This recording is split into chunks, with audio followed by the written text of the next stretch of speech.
পিরোজপুরে 5টি বাস রিকুইজিশন করে আনা হয়েছে এবং এক ধরনের অ্যালিগেশন আসছে যে পিরোজপুরের যে ডিসি যে ডিস্ট্রিক্ট কমিশনার মহোদয়ের যে অফিস এটা এই রিকুইজিশন করতে হেল্প করেছে এবং পুরোপুরি এইটার কিছু অ্যালিগেশন আমাদের উদ্দেশ্য করেও বলছে যে এই ক্ষেত্রে ইন্টারিম গভর্নমেন্ট এখানে হয়তোবা এই বাসগুলো রিকুইজিশন করতে হেল্প করেছে।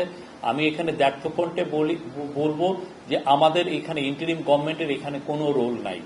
যেটা হয়েছে, যেটা আমরা পিরোজপুরের ডিসির সাথে কথা বলেছি, ডিসি আশরাফুল আলম জানিয়েছেন যে গতকাল বা তার আগের দিন থেকেই বৈষম্য পিরোজপুর শাখা বৈষম্য বিরোধী ছাত্র দল এবং নাগরিক কমিটি তাদের কাছে বাস রিকুইজিশনের জন্য জানিয়েছেন এবং তারা তাদেরকে ডিসি মহোদয়ের কাছে একটা চিঠিও দিয়েছেন এবং সাথে যেটা হয়েছে যে তারা যারা আহত হয়েছিলেন জুলাই আগস্টের গণঅভ্যুত্থানে এবং যারা দুইটা নিহতদের পরিবার তারা সবাই এসে তাদের কাছে রিকোয়েস্টটা করেছিলেন।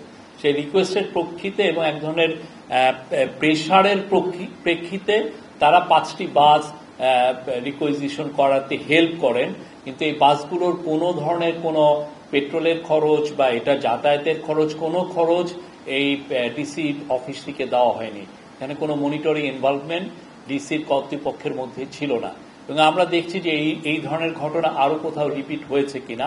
বাট এখানে আমরা বলছি, আমি ক্যাবিনেট সেক্রেটারির সাথে কথা বলেছি, এই বিষয়ে ইন্টারিম গভর্নমেন্টের কোনো রোল নাই। ইন্টারিম গভর্নমেন্ট এখানে কাউকে, ইন্টারিম গভর্নমেন্ট মনে করে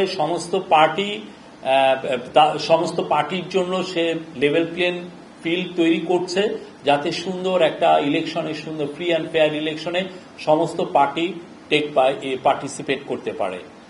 এটা হচ্ছে আমাদের মূল দায়িত্ব। আমরা সমস্ত পার্টির কাছে আমরা সমান। তো সেই জায়গায় আমরা মনে করে যে এই ধরনের ইন্টারনেটে যেটা বলা হচ্ছে আসলে সেটার মধ্যে বেশিরভাগই অতিরঞ্জিত আমরা মনে করি।